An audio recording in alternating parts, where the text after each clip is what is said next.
At the masjid of the Prophet ﷺ, there was no separation, there was no materialistic separation between men and women.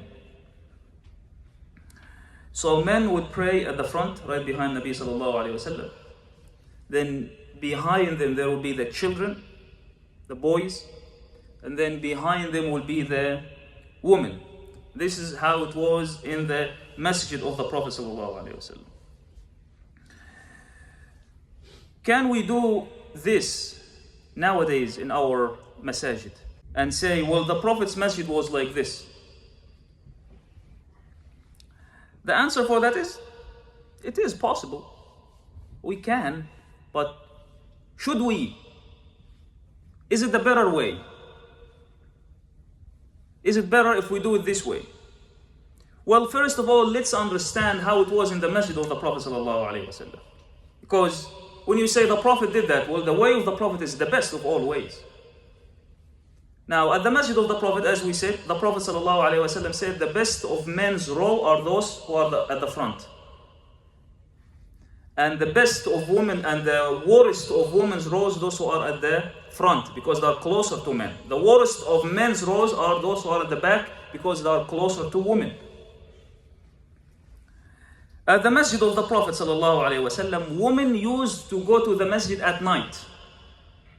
They would go to Isha prayer, they would go to Fajr prayer. These were the mainly prayers they would go to. Why? Because it was dark. So men wouldn't see them. Where did we get this from? Hadith in Sahih Imam Bukhari, Bab, the chapter of women going to the masajid at night and at dawn. Imam Bukhari.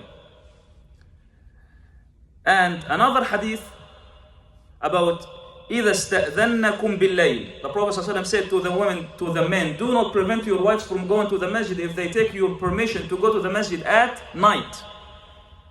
So mostly and basically women were going to the masjid for Fajr prayer and for Isha prayer.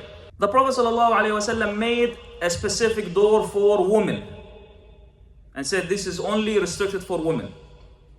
So men and women wouldn't be sharing the same door.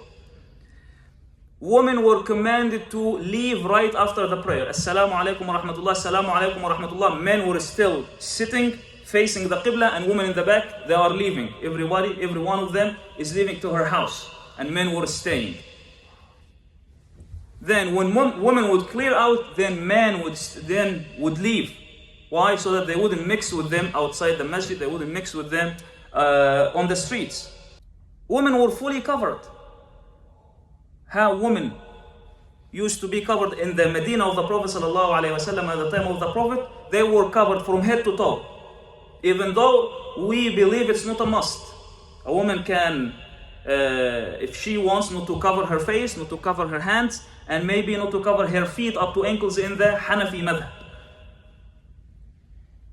But those are the wives of the Prophet, those are the wives of the Sahaba, the best of this whole entire ummah. So they were taking it to as much as they could do, so they would cover from head to toe.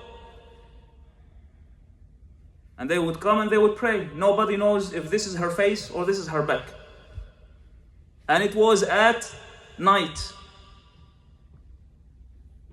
Is this the case?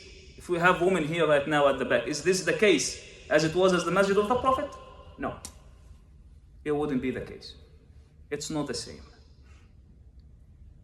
For that, we say, no, having separation, having a curtain or having a wall or having something like that is better for both of